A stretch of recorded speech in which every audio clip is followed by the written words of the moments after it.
Hello, everybody. Welcome back to another episode of Vegan Proteins Muscles by Brussels Radio. My name is Danny. My name is Athena. And this is episode 109.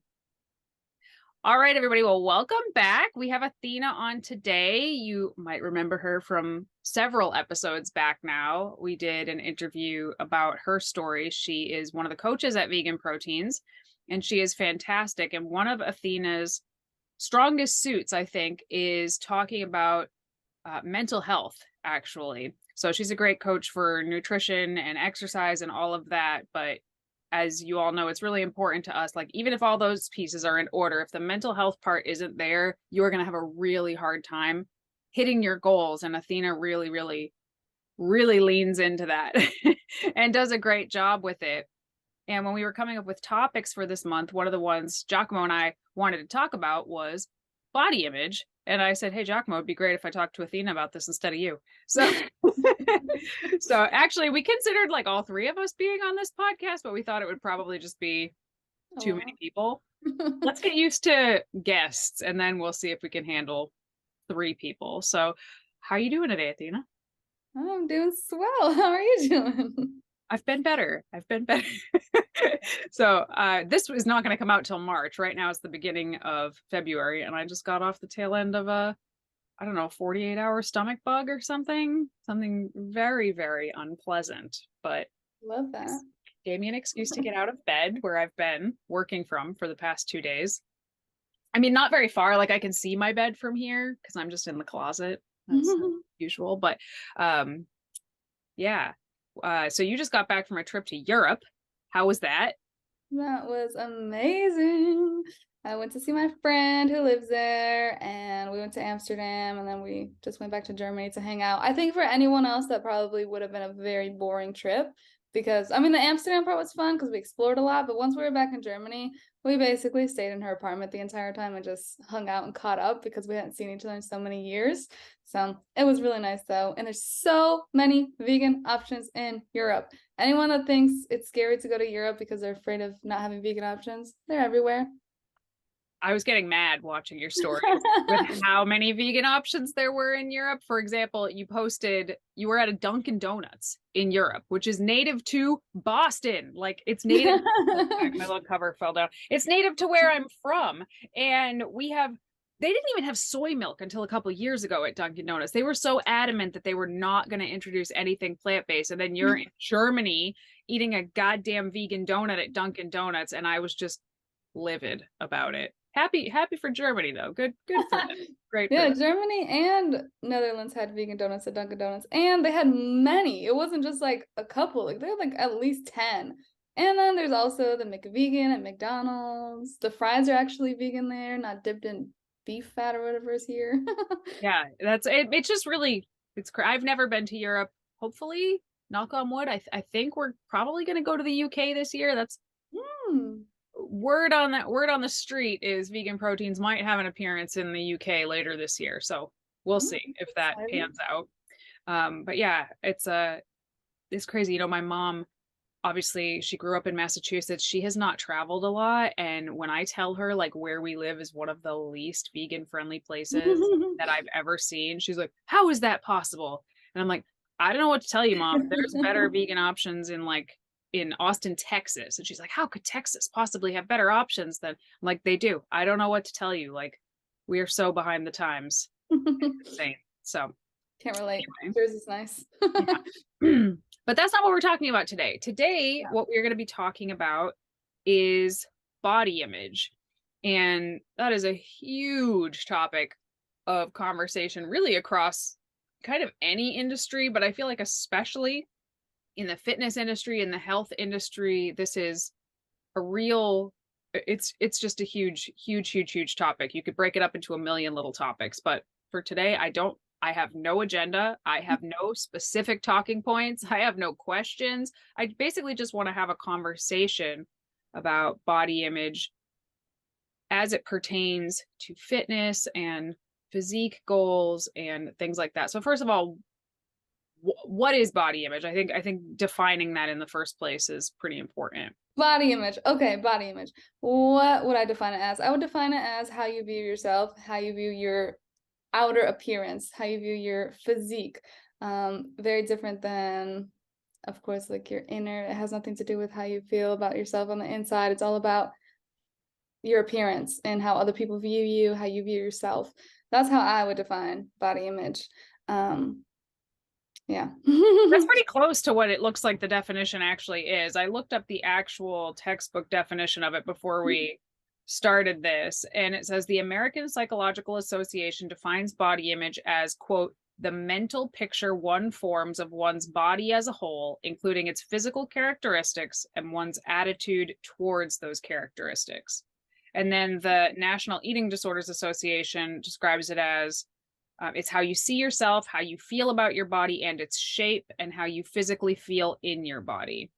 So, yeah, that's pretty close to what That's you just said. Yeah, I don't know that I would say it's how you physically feel in your body, because that's not really an image. That's a I think they're kind of getting into like body dysmorphia when they say that. Like if you're, really small, like if in reality you're quite small, but you feel like you're very big, or vice versa. We could talk about bigorexia in the fitness industry, which is the opposite, where people just feel like they never have enough muscle. But when we think about body image, like, okay, what would you say is like a healthy body image to have? Oh, that's a good question too. I think healthy body image would just be feeling content with yourself, not always being extremely excited about your body. And there's like two spectrums. Like there's either you really, really hate your body, or you see people that really, really love their bodies. I feel like a healthy middle would be just like appreciating your body, appreciating it for what it can do for you, appreciating it for all of the different features, and not necessarily always being happy with it, but being able to accept it and live with it and not let it define you or let it define how you live your life. I think that would be a healthy way, rather than kind of what you see of like people are like absolutely in love with their bodies, and a lot of people really, really struggle with that. So just being content and working towards contentness, I think, is healthy. Yeah, I think that's a really good point. Is in the last, I don't know, like 8 years or so, I feel like we've seen a ton of body positivity content, which is exactly what it sounds like. It's feeling positively about your body regardless of where it's at. Whether you're big or small, or able-bodied or disabled, or have super smooth skin or stretch marks or taut muscles or belly rolls or what have you, no matter what, being just super, super in love with your body. And I like the concept, right? Like that sounds pretty fun. That sounds like it would be a cool Sounds place to nice. be. I don't know that that's achievable for most people. I consider myself to be fairly body positive, but I have never ever just felt like, ooh, stretch marks. Yay, love those stretch marks. Like I've never felt like that. I see other people that at least claim to, so I have no reason to not believe them. Yeah. But I've not experienced that. I mean, do you know anybody that you feel like is actually truly like that? I know people who claim to be like that, but then I also will hear them comment on like, oh, do I look fat in this? Or like, Mhm. how do I look in this? And then I'm like, like, I don't Right. know. I don't know. I mean, I don't know any person that is like fully body positivity where they just do not care at all. Every single person I know that we've talked about body image or some sort has had negative thoughts towards their body. So I don't know that having no negative thoughts towards your body at all is something to strive for. I'm not saying it's impossible, but I think that can be a really, really extreme goal to have. And I think people get really overwhelmed with that. Yeah, I mean, to me, it just doesn't seem like a realistic thing for most people Yeah. to strive for. And I feel like trying to strive for that is leaving a lot of people feeling really frustrated that they just can't get there. They just can't get to a place where no matter what, they wake up and just love everything about their bodies. So yeah, to me, it's not that I don't think that's necessary. I mean, sure, that's a great body image to have if you have it. I just don't think that it's realistic for the vast majority of people. Like you said, I don't know anybody who's actually like that. I don't know one person who is actually like that. Yeah. That said, I do know quite a few people who kind of just are not that interested in what they look like. Like they're not that concerned with what they look like one way or the other. And to me, like that's kind of goals to me, Yeah. to like just not spend my precious brain space worrying about what my body looks like, or its shape, or that all the time. Because I think especially in the fitness industry, we spend a lot of time thinking about it just in general as a whole. And Yeah. yeah, I guess I'm just curious, like, what do you think about, I mean, I know you have a lot of thoughts on this because you've posted some of it, so I'm trying to think of the best way to ask this question. What do you think about the way the fitness industry in general sort of does to people's overall body image? Um, That's a huge question, so you can answer that or break it up however you want to.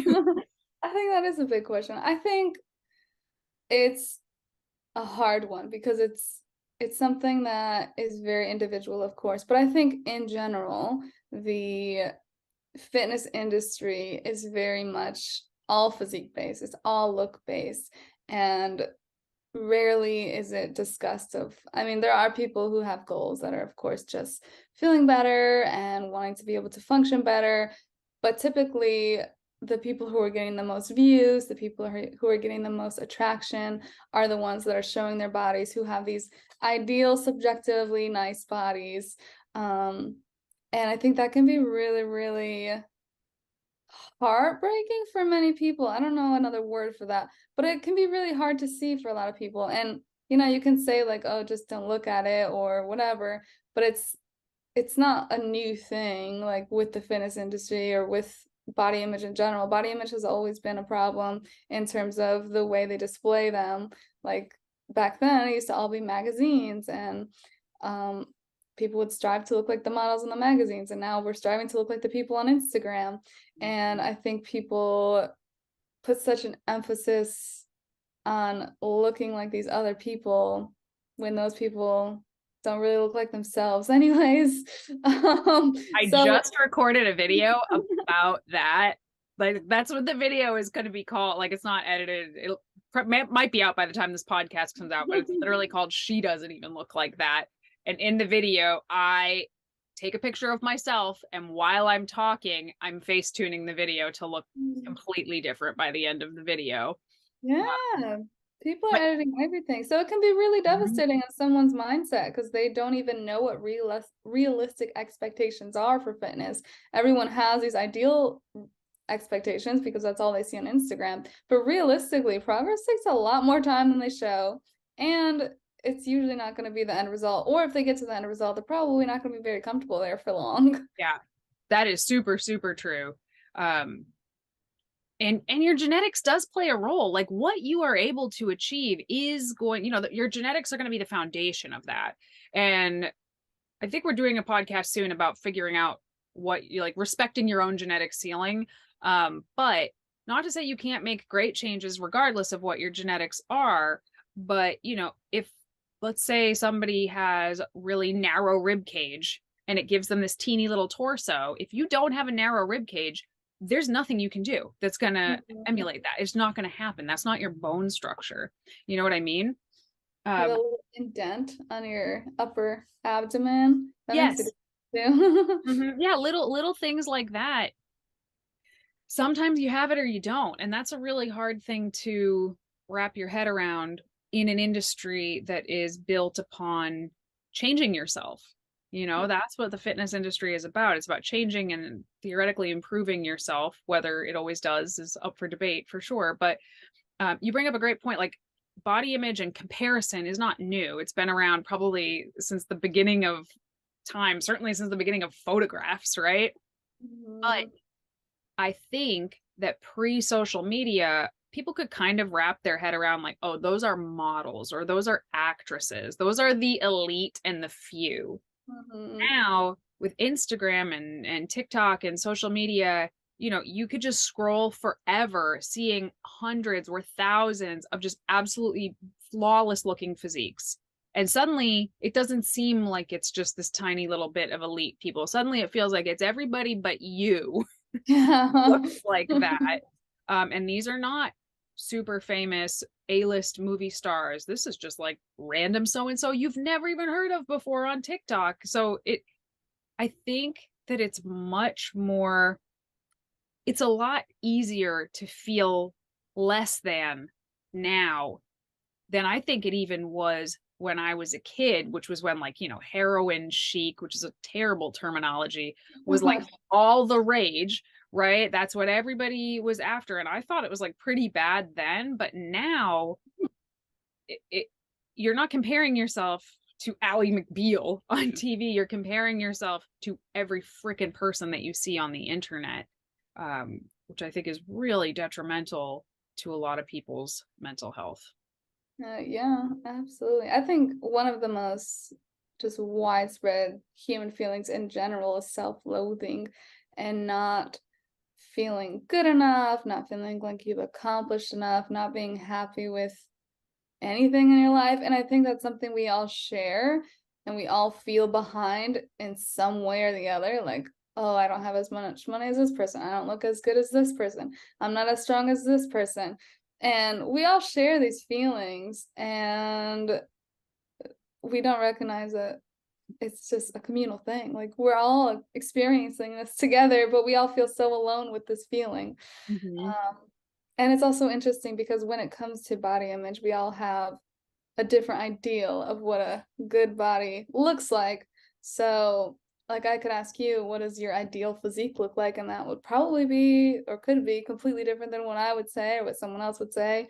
Um, and I think that's another And it thing. changes with time. Like it Mhm. changes with the trends. Like I just said in the 90s, everybody wanted to be stick thin. Now, Yeah.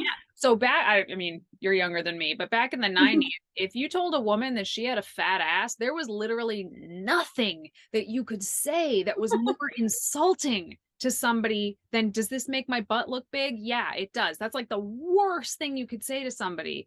Now, if you were to imply that someone did not have a fat ass, that is like the most insulting thing you could say.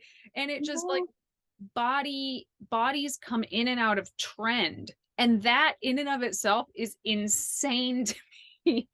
And I always use that as a reason to like not try to change too much one way or the other.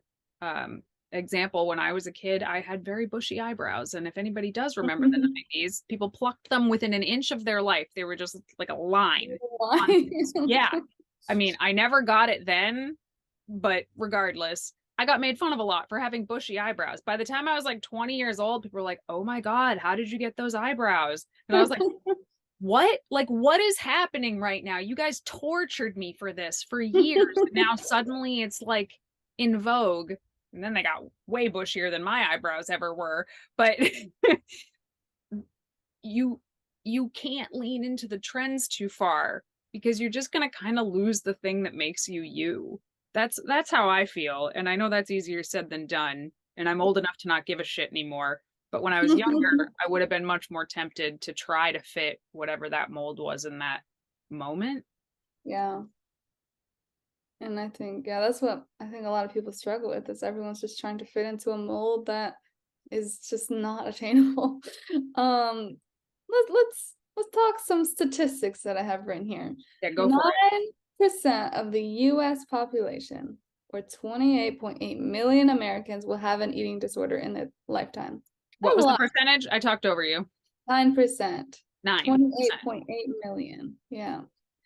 That's a lot of people. 42% of first through third grade girls want to be thinner.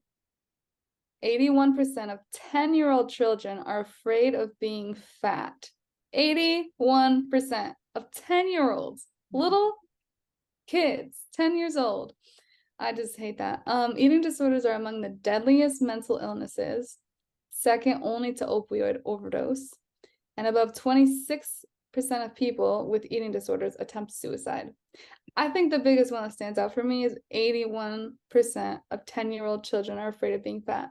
Like, Yeah, and the kids, did you say what was the percentage of first through third graders are what? 42% of first through third grade girls want to be thinner.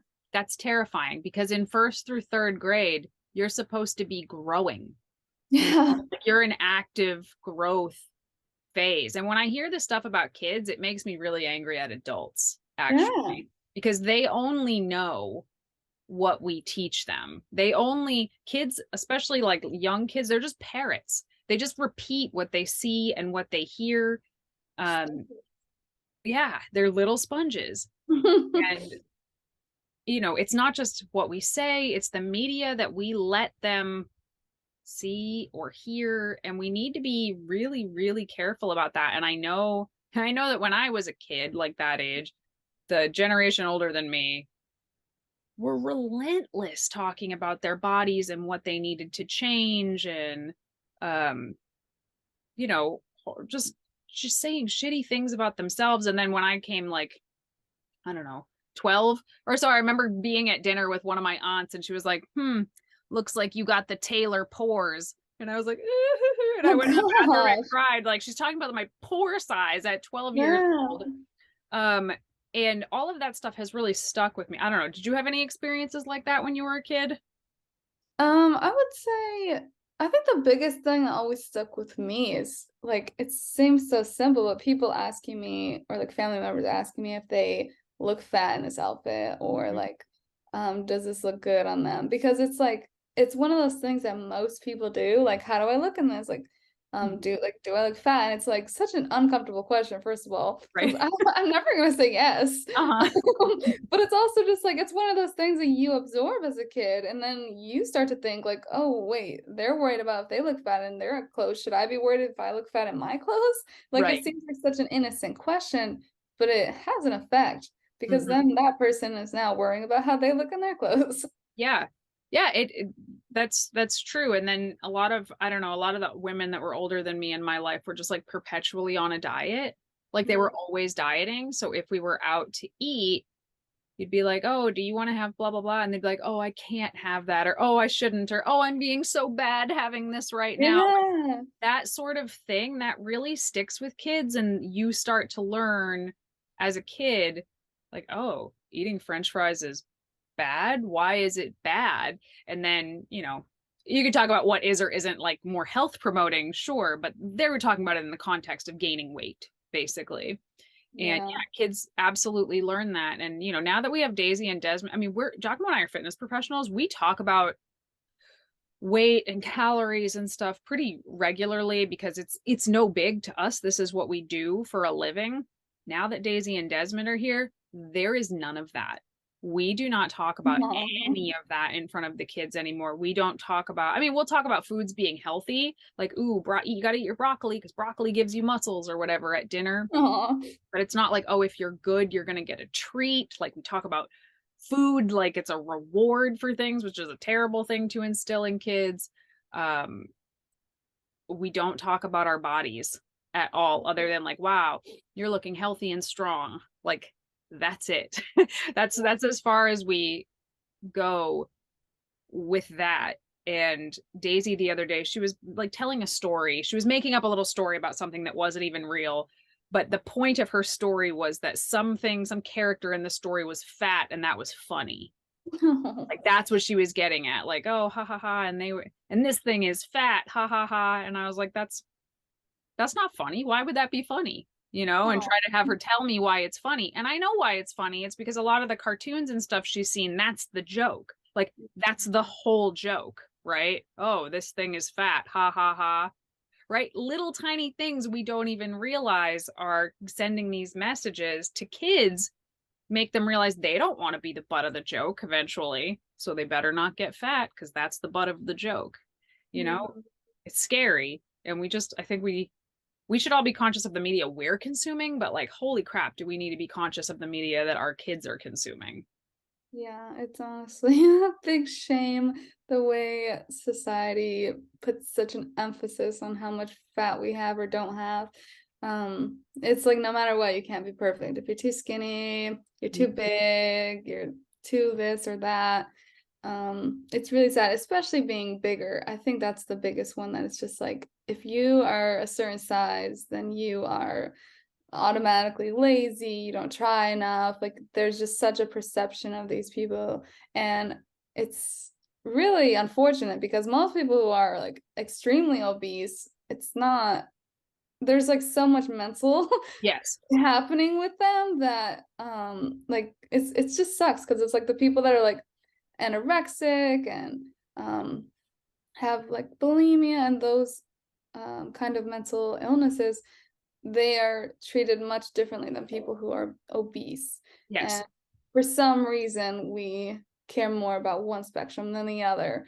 And that's another thing. It's like, as society, it's just we have so much love for being smaller. And I don't even know where that started. Like, it's just such an emphasis on it. It's really, really sad. I actually just saw a movie I'm going to recommend to everyone. It's called The Whale. It is an indie movie. You've seen it? Oh my God, I saw it the day it came out. The Oh my God, day you it came saw it. out. It's so good. GiacoMo and I, both of us. First of all, we saw it on Giacomo's birthday. Oh my God. Because Mm, I wanted to see it. And he was like, yeah, I'll watch it. And I was like, this is really hard to watch. I only knew a little bit. I don't like to spoil movies for myself before I see them. yeah. Lights came up and everybody in the audience, everybody was just friggin' ugly crying into their hands. Oh. Me, Giacomo, like it's one of those movies where it ends and you have to sit there for a Yeah. minute before you can get up.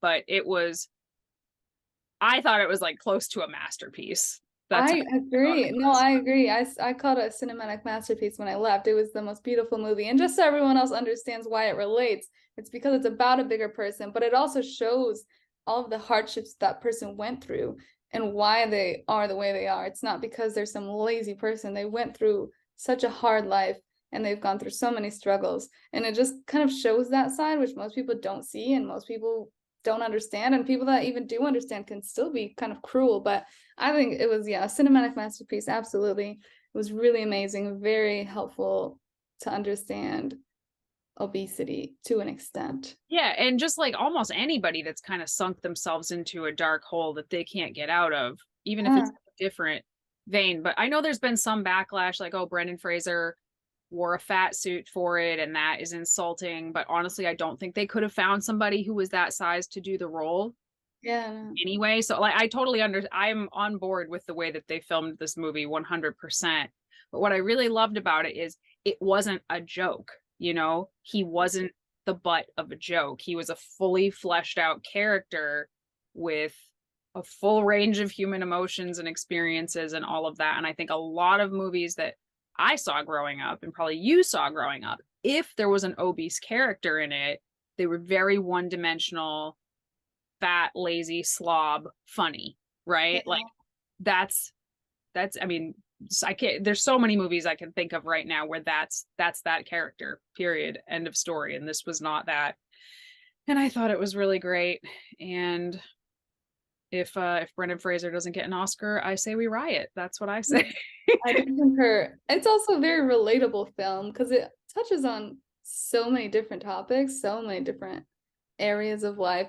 Yeah, I definitely just will continue to recommend it. But speaking of movies too, on top of that, it's just like any movie or TV show that you ever see, everyone looks perfect. Yeah. Everyone looks so good in America specifically, because there are other countries where they will show normal face. Like my face is pretty normal right now. You can see I have bags, all the stuff, but like on films, they can edit every single thing out that doesn't Yeah. look right. And they are wearing loads of makeup. So on top of all movies and shows or whatever, it was also nice to see him as a character who was very realistic. Mm-hmm. And we don't see that very often. So Yeah.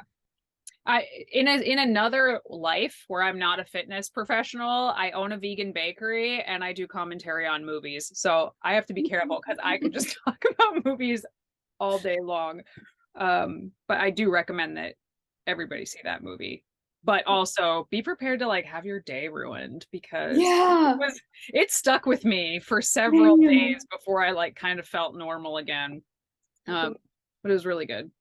There was something else I was going to say about that movies, and I do think it's getting a little bit better. Like, just I've noticed that I am seeing more diversity in bodies in shows and movies now than I did a long time ago. So I think overall, I do think there have been some positive changes that we've been trying to make, like culturally.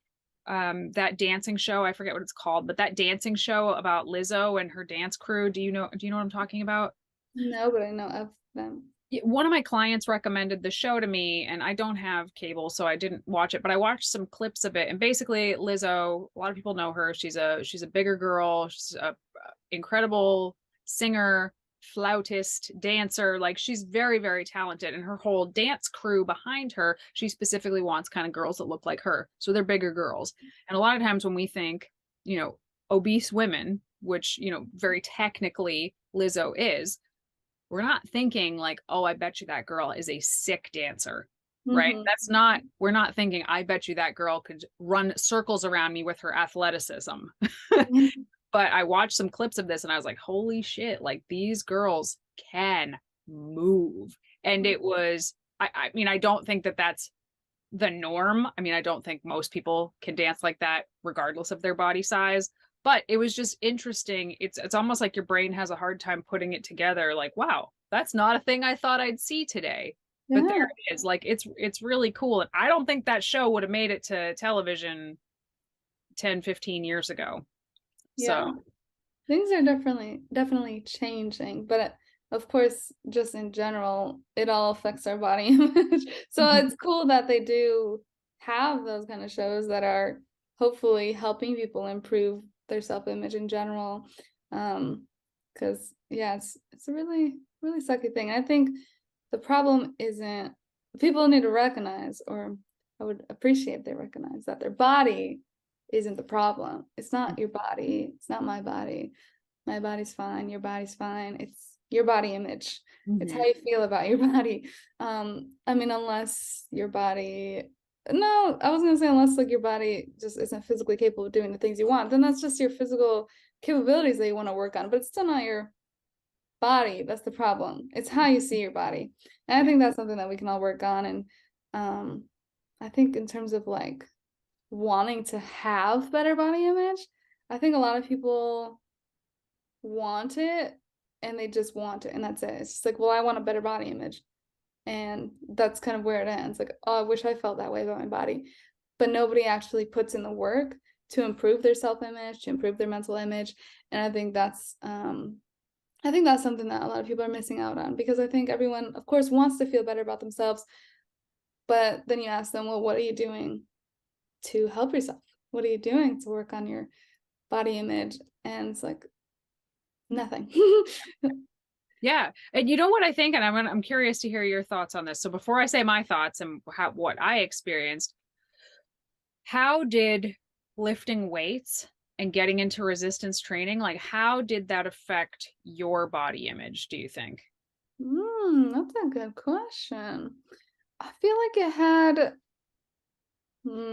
I think it had positive and negatives. I think it was an either or situation. I think it positively affected my body image because as I began lifting weights, I did notice I was growing muscles, and that did feel really good to see. So it helped me curate a body that I felt comfortable in. However, on the other end, with starting to lift weights and getting more into being active, I started following more people who lifted weights and paying attention to people who are like the big shots in weightlifting, bodybuilding, etc. And I think that part is what really started to hurt my body image, because I was making all this progress and I was really happy about it, really confident in it. But then when I would look at someone else, it was like, oh, well, I don't look like that at all. I don't like that. And it's like I was fine with my body really most of the time until I start comparing it to other people. Mm-hmm. And I think when it comes to comparison, it can be, I think there's the quote, of course, like comparison is the thief of all joy, but comparison can be a good thing in certain situations, like comparing yourself to, a situation where, like, I feel uncomfortable with my body. Well, there's people starving. And Mm-hmm. you can't always do that. Sometimes you just need to appreciate your emotions and let them happen. But sometimes it can be helpful of like, well, okay, your problem here, or how you feel about yourself is kind of insignificant compared to the people that are really hungry over there. And I don't recommend doing that all the time, but sometimes it can be a really useful tool to just be like, huh, like I actually don't have it as bad as I feel like I do. And that's not always easy, but it's just one tool that can be helpful for me Mm-hmm. personally. What about you? How did it affect your body image? So I think strength training in general really positively affected my body image. And then there was that dip, just like you said. I started learning more about it and being like, huh, well, that person looks really awesome. I would like to do that, please.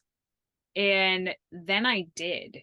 Then I did do that. So that's when I started to get into competing and I got myself in really, really good shape. Got on stage, competed in bodybuilding, won a lot. And do you know how that improved my body image?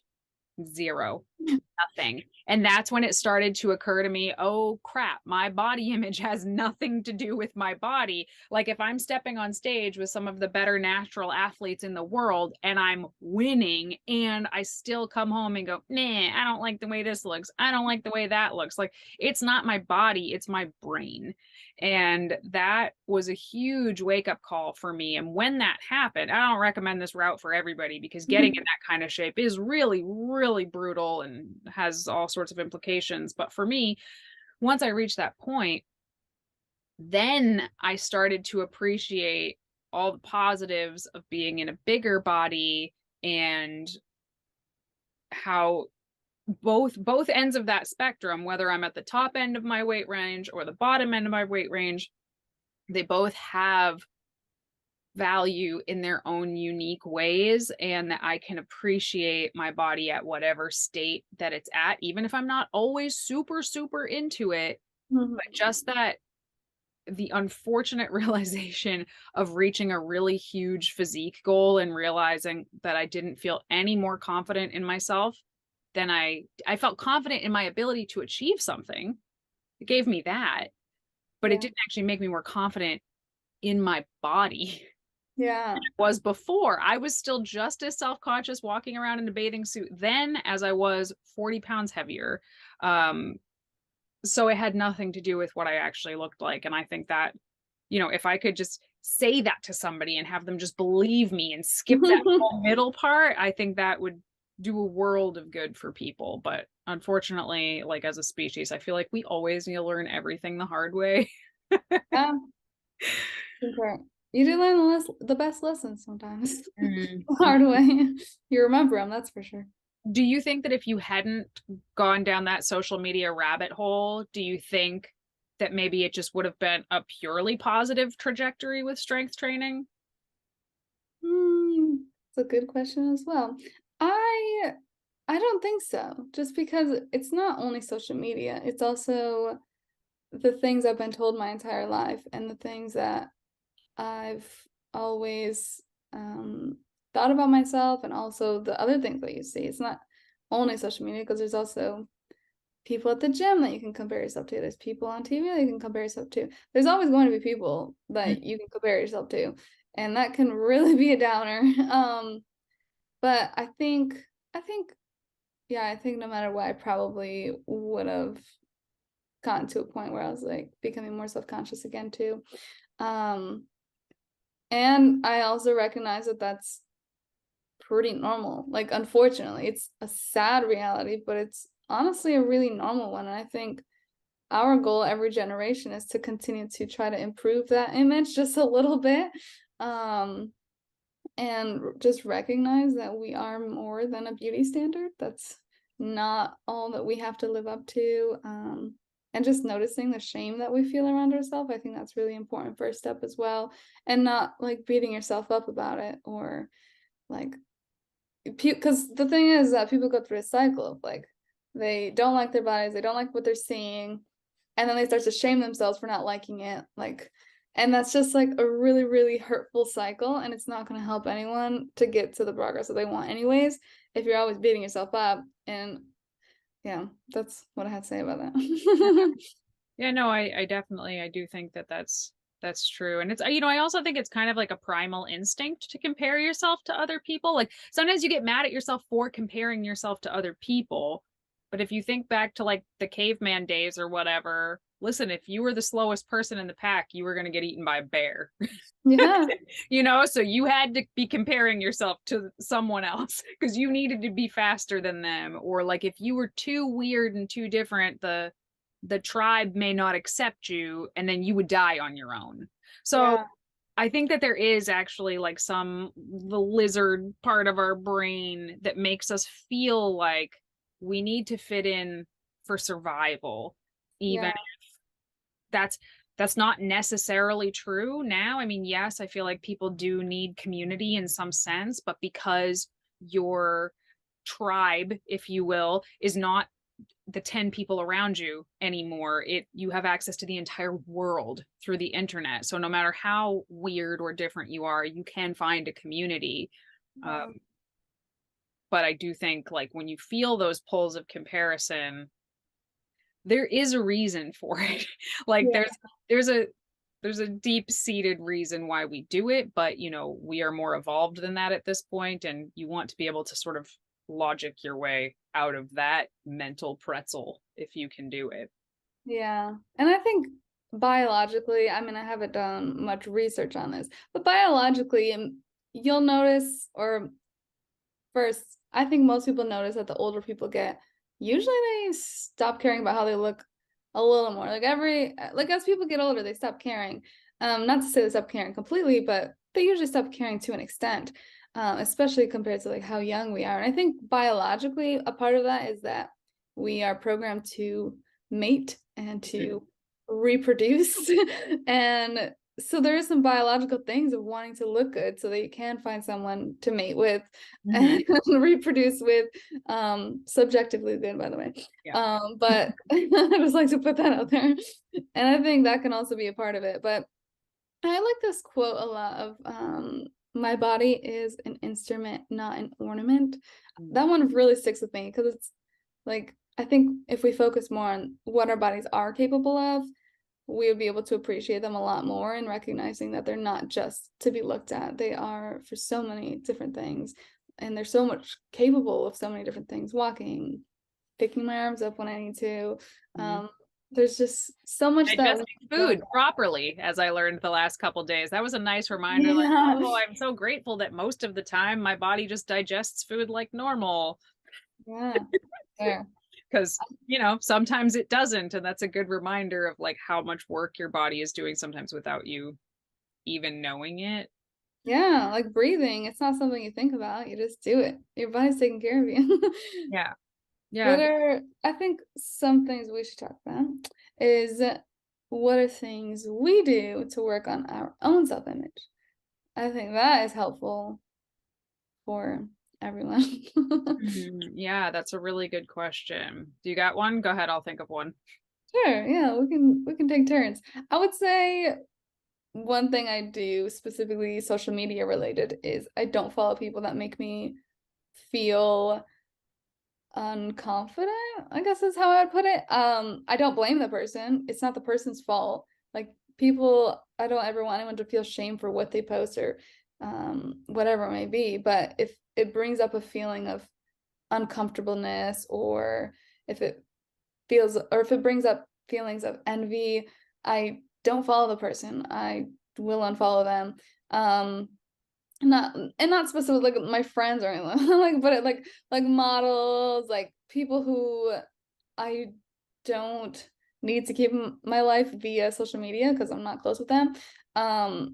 And typically those are typically the people that I would feel envious of, is the people that I just don't know and just assume that they have it all and they have the perfect life and they have the perfect body. But when it's with people, it's like you know the truth with your friends, you know that they don't have everything down pat. So I think that's the number one thing I do is declutter all of everything I consume, whether it's podcasts, music. I listen to happy music. I like music that picks me up, music that says good things about me. Like that one song, I am woman, I am something, da, da. Like that song makes me feel good. I Mm-hmm. listen to stuff that makes me feel good. I watch stuff that makes me feel good. Except the whale. yeah, no, okay, yeah, not that one. But for the most part, like I'm making sure that the things that I take in are happy things. Like if you go to my Instagram feed, and you go to like the video section where you can like look at whatever it's called, because they kind of like it tailors to you eventually, but it's like all dog videos because they make me Mm-hmm. happy. Right. Like I make sure to tailor every single thing that I take in to be mostly beneficial in terms of I'm not going to listen to a podcast or watch videos that make me feel like crap about myself, or listen to people that say, oh my gosh, no sugar, da da da da. Yeah. If you eat sugar, you're doing like, yeah, that's one thing that I do that really helps me personally. That is a good one.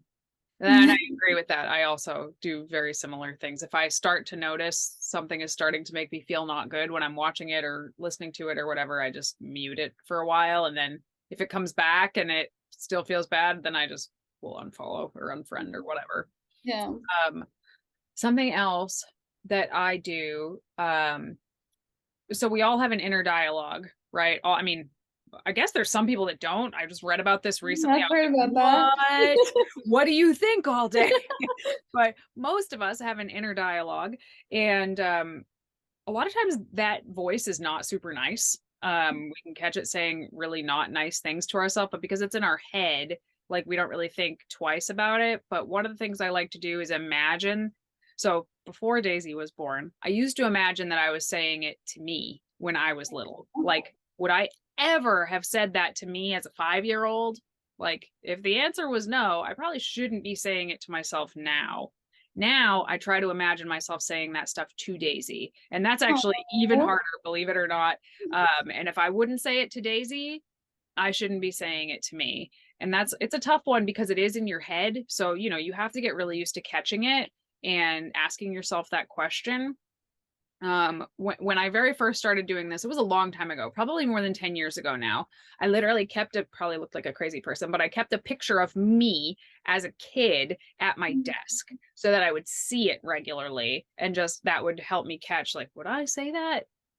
Would I say that to that person? Or it doesn't have to be you as a kid. It could be like your best friend or your sister. But if the answer was no, then I would not say it to myself. And that's actually, took a long time, but now very rarely do I have to say that. Most of the time it's not about my body anymore. I'll just catch myself and I'll be like, oh, you idiot. Like that's what I'll think in my head. Oh, you idiot. Yeah. Would I ever say that to Daisy? No. So like knock it off, I don't expect myself to be perfect by any stretch, but I think it's a good practice to at least think about. Yeah, no, I agree. I think that's one of the best ways is paying attention to your negative thoughts, because I think that's the first step, is noticing them. People don't even notice how much or how frequently they're talking down on themselves. So something I guess some people could do is start keeping track of the things you're saying, keeping track of, if you don't want to do that, keep tallying it up. Like every time you say something negative, just notice it and don't judge yourself for it. Don't shame yourself for it. Just notice it. And then from there, you can work on reframing those thoughts, either how you said, kind of picturing your younger self or someone younger that you care a lot about, you would never say mean things to, or just reframing them. So like one day you're just like, I feel really ugly today. Just reframing it. So like, I don't feel very confident today, and that's okay. Yeah. Instead of like telling yourself, I am ugly, or I am this or that. Because at the end of the day, you're not. And reframing your words is very important, because I am ugly. First of all, you can't be. Ugly subjective. And you can't even say I am feeling ugly, because ugly is not a feeling. So I'm having the thought that I don't look the best today. I think reframing our thoughts is the best thing that we can do. I I love that one. And also you can work on just developing more positive thoughts by giving yourself affirmations. And I know some people don't like that. Some people think it's a bit much. I didn't like them in the beginning when I first started kind of paying attention to them, because I was like these aren't true. So why am I saying them? Like, I am happy, I am healthy, I am beautiful. It doesn't, like, it feels so fake sometimes when you don't actually feel those things, but it doesn't really matter if it feels fake. Saying it can make such a difference, because then those thoughts are going through your mind and you're consistently reminding yourself that I am beautiful, I am happy. And I think that can be really, really, that's another one that I like. That's really, really beneficial, because it's not about, and if it does seem too much, you know, you could say something else, just like, I am healthy today, or I am I think so I'm the person that's often like, no, I'm not saying that. Yeah. But I found a few that I didn't even realize they were affirmations for a long time, but I do it all the time. I'll just be like, I've got this. I've got this. Like, constantly, if I have to go do something that's really hard, Yeah. I'm telling myself, like, I've got this, we've got this, it's no problem, it's going to be so easy. Like, those are all affirmations, right? They're not, I am happy, I am beautiful, but they are still like, I'm going to get through this, it's going to be fine. Yeah. Not body image specific, but find your own version of that works for you. It doesn't, you know, you don't have to 100% believe it. Like, I wouldn't be saying I've got this if I was 100% sure that I've got this. I wouldn't have to say it, right? Yeah. But you'll find something that feels better to you over time. And some of the, you know, more abstract ones eventually might not feel so weird too. Yeah. No, I agree. And asking yourself questions, just like asking yourself, like, what makes you feel bad about your body? Why does it make you feel bad about your body? I think a lot of people don't spend a lot of time, they don't spend a lot of time with themselves. That's a good way to put it. Many people don't spend a lot of time with themselves. They don't spend a lot of time with their thoughts, constantly distracted. Every second we're on our phones, we're watching TV, we're reading something.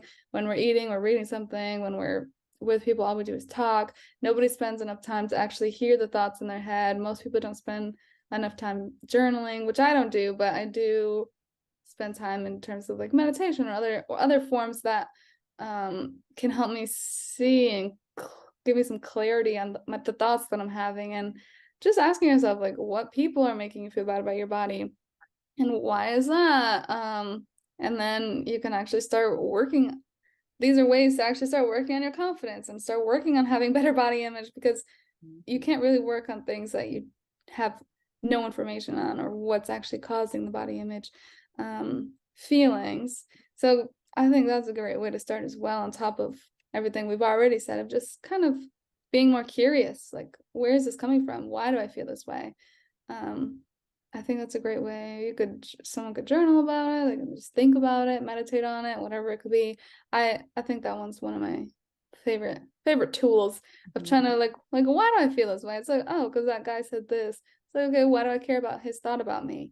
You bring up a super great point. So I noticed with some of my clients, especially if they had a bad week, because you know all the questions we ask our clients about how their week went, you get a sense, right? You get a sense for how their week went. They're like, oh, work was super stressful, or this bad thing happened, or blah, blah, blah.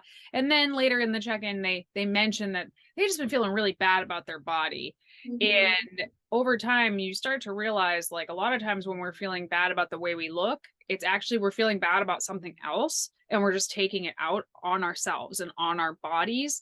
And a lot of times it has, you know, someone can feel like they look amazing one day and feel like they look like trash the next, even though in reality, you pretty much look the same from one day to the next, right? So it has nothing to do with what you look. Something else is going on. And a lot of times we're just taking it out on ourselves. Yeah. So that was something I noticed many years. I mean, I noticed it in myself, and then I noticed it. Oh, it's not just me. A lot of people do this. A lot of people take stuff out on their bodies, which is really too bad, but you can't change it until you at least notice it. So yeah. Another thing that I think is a really good tip, especially if you are struggling with your body image, I think a lot of times, a lot of those thoughts that come up multiple times throughout the day are because your clothes don't fit you right. Like, I'm going to die on that hill. If you are wearing clothes that are uncomfortable to you, if they're, cutting or digging or rubbing or something in a way that doesn't feel great to you, you're going to think of it 100 times in the day, right? You ever just wear something and you're like, I can do this. And then you leave the house and you're like, this was a mistake. Oh, absolutely. Yes. I have clothes that I still should be getting rid of. Because I'm like, this doesn't fit. And it's like one of those things where it's like, it probably shouldn't fit because that was from like when I was in high school. So Right. Right. it's time to get rid of it. And sometimes it's like a special occasion and you're like, I'm just going to wear this dress that I haven't worn in 2 years and it's going to be fine. And then you get out and you're like constantly tugging it down because it's riding up or whatever. It's just not fitting you in a way that feels comfortable to you. You are going to feel crappier and crappier and crappier about yourself all day. And it's one thing if this happens at a special event somewhere, but a lot of people are walking around in clothes every single goddamn day of their life in clothes that don't fit properly and then wondering why they feel so bad about themselves. So I have been everything from a size 0 to a size 22. And I don't care what size you are. If you're wearing clothes that don't fit you right, you're gonna feel like you're too big. That's just how you're gonna feel. I've been a size 4 wearing a size 2 feeling like I'm enormous, which is the dumbest thing on earth. But if you're squeezing yourself into clothes that don't fit, you're going to feel terrible. Get rid of the clothes that don't fit. If you must, put them in a box, put them in the garage or something like that, but stop trying to wear them because it's just making you feel worse. Wear comfortable clothes, please. Do that. I love it. No, I completely agree. I think clothes are not emphasized enough, especially gym clothes. Like having gym clothes that make you feel good and feel hot when you're working out, like you can see your muscles, or if you prefer being more covered up and not seeing anything, like that makes you feel good. Like just having a nice pair of clothes, especially a new one where you're just like, yeah, everyone's looking at my new outfit, which no one is, but it still feels good. I love that one. I think another one that I really like is being nicer to yourself and congratulating yourself more on the little things. I think everyone puts such an emphasis on everything they didn't do right that they forget about all the things that they did do right. So when it comes to like your body image, instead of always thinking like, oh, like I had all these negative thoughts, like think of one thing that you could say something positive about, like, oh, well, I was really thankful for my legs today, and I thought about that earlier. Like that's a good thing to congratulate yourself for. Like, hey, I noticed something good. I noticed something. I like my eyebrows today, and I noticed that. Like, or even just noticing the negative thoughts. Like, oh, I had the negative thoughts, and I noticed them. Congratulate yourself for that instead of consistently tearing yourself down about everything. I think that can make such a big difference in just being more proud of yourself, being more thankful for yourself, being more thankful for what you can do, what you're capable of. And yeah, just celebrating your body more in terms of the functions that it's capable of can make a big difference on body image. And I think just stop caring about what all the random people on the internet think of you because chances are they don't. Yeah, right. They don't think of you.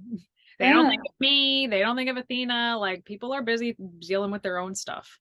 Yeah, and most people too. It's like think about everyone in your life.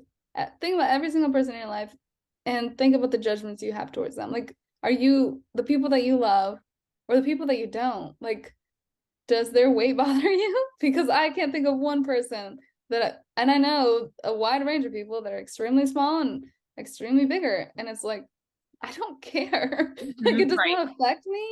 It does not affect the love I have for them. And nobody's viewing you in that way either of like, oh, yeah, she's my cousin, but she's bigger, so I don't like her as much. Like that's not how people look at you. People don't care generally about other people. I mean, they do, but like in that body image, like people don't actually care about that. People are so much more focused on themselves. And I think if people realize that, of like that everyone is worried about their body image for the most part. Not everyone, but most people are. Most people are more focused on themselves and how they look than they are about you. It's just the matter of truth. Yeah, it is. And it's like, I can't remember the exact quote, but it was something along the lines of like you're worried about people who are not thinking about you at all. basically. Yeah. You're worried about what people think of you who are not thinking about you at all. And that's what most of us spend a lot of our time worried about. It doesn't even matter, you know? One more little tip that I have, again, if you are struggling with your body image right now, and you're like in a moment and you need to deal with that right now. You kind of mentioned it at the gym and your gym clothes and like, oh, if you want to be more covered up. So gyms can be a really triggering place for a lot of people because there's mirrors everywhere and you're looking at yourself all the time. And sometimes you're seeing yourself and you just kind of almost can't stop thinking crappy things about yourself. Like, I am a big fan of the hoodie, like just throwing a hoodie on and doing your workout. And this isn't just for the gym. Like, if you are somebody that's every time you go pee, you're, checking out your abs in the mirror to see how things are going, you need to stop doing that. Because it's very easy for me to say, hey, you need to just stop doing that, but you should work on decreasing doing that, because it's not a good thing to do for your mental health, and it's definitely indicative of a much bigger problem.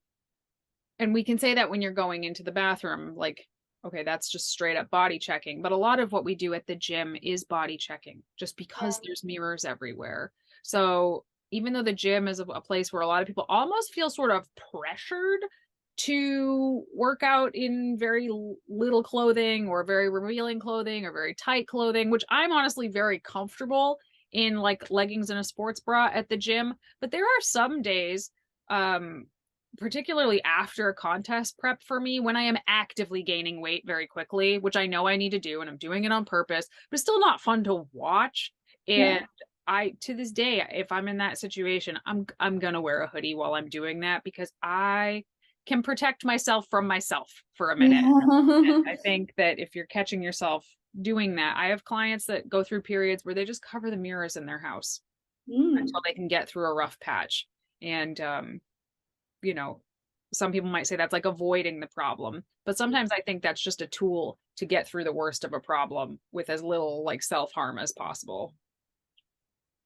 Yeah, that's an interesting one. I haven't heard of just covering up the mirror. I guess I don't know how that I have an opinion on it either, but yeah, I think everything we've said, it's like, it's easy to say, and it's easy to kind of just say, do this, and but at the end of the day, these are all little things that everyone can implement, and you don't have to implement all of them all at once. You have to you can just implement one thing at a time. I think the biggest thing is just to notice the thoughts and notice the shame and let go of the shame. I think that's one of the biggest first things that you can do, which is what you also notice, or that's what you noted as well, of reframing those words and thoughts, and just recognizing that no person in this world is more or less important or significant than another person, especially because of how they look. I don't value anyone based off of how they look. Value is not based off of appearance. It's based off of heart, in my subjective opinion. I don't care what anyone looks like at the end of the day, because what matters most is really just how we feel and how we treat others. And I always like to compare myself personally to when sometimes I'll literally go on Snapchat and pull up the grandma filter, and I'll look at myself as a grandma, and I'm like, okay, when I'm like 98, I'm gonna look back at my photos and be like, damn, like you look good. I'm gonna think I was so beautiful and so hot. So I like to look at that sometimes, where I'm like, okay, this is how I might look when I'm old in my 80s, and I'm gonna feel really good about how I look right now when I'm at that age. Sometimes that's little things that helps me, just recognizing like, yeah, when I'm older, I'm gonna look at myself like, dang, I should have appreciated myself more. Yes, you are. Yes, you free. So by the time this comes out, I will be 37, which I don't think is old by any stretch, but it's older than I've ever been, so it feels old to me, right? And already looking back at my pictures from when I was in my early 20s, mid 20s, I'm like, oh man, she was so cute. Like, she was so cute and she didn't even know it. And that's so sad, right? And it's the same way that sometimes I look back at pictures from certain bodybuilding competitions and I'm like, holy crap, I was shredded. And I didn't even realize it when I was like that. And, you know, maybe that's just like the way life is. Maybe everything is hindsight is 2020, which is really a shame. But if we can try to find I bumped my table. If we can try to find like a sliver of that appreciation in the moment, I think it can only make our lives so much better. You know, today I look at myself and I'm like, oh, my face is like starting to change. I feel strange about this, but like you said, in 20 years, I might see this video and be like, wow, I had no idea, like I was so pretty or this or that. And it's, you know, try to find it now. Yes. Pull up the grandma filter and recognize how beautiful you are right now, because that honestly makes me feel so confident when I look at myself as a grandma. I'm like, dang, I do look good. And then it's all perspective really, but at the end of the day, everyone is so beautiful in their own perspective, right? And there is no definition of beauty. It is all subjective, and it's something that you can work on. Body image and how you feel about yourself is something you can work on. You are not doomed, and paying attention to your thoughts is the first step. Yep, I agree. All right, good talk. All right, I'm gonna wrap us up. Okay. All right, everybody, thank you so much for tuning in to another episode of Vegan Proteins Muscles by Brussels Radio. If you have anything that you want to talk about pertaining to this topic, come join us in the Facebook group, Muscles by Brussels Radio. It's a free group. We just chit chat about stuff. Anything you want to hear, let us know. You can find us on social media, Instagram, Facebook, YouTube at Vegan Proteins, and Athena's handle is at I am just Athena. And also 𝐬𝐝𝐿 is at Muscles by Brussels. And if you have any interest in any kind of coaching, veganproteins.com. We have coaching for all different levels. You can hit us up there. Again, thanks so much for tuning in. My name is Danny. And I'm Athena. And we'll talk to you soon. All right, bye.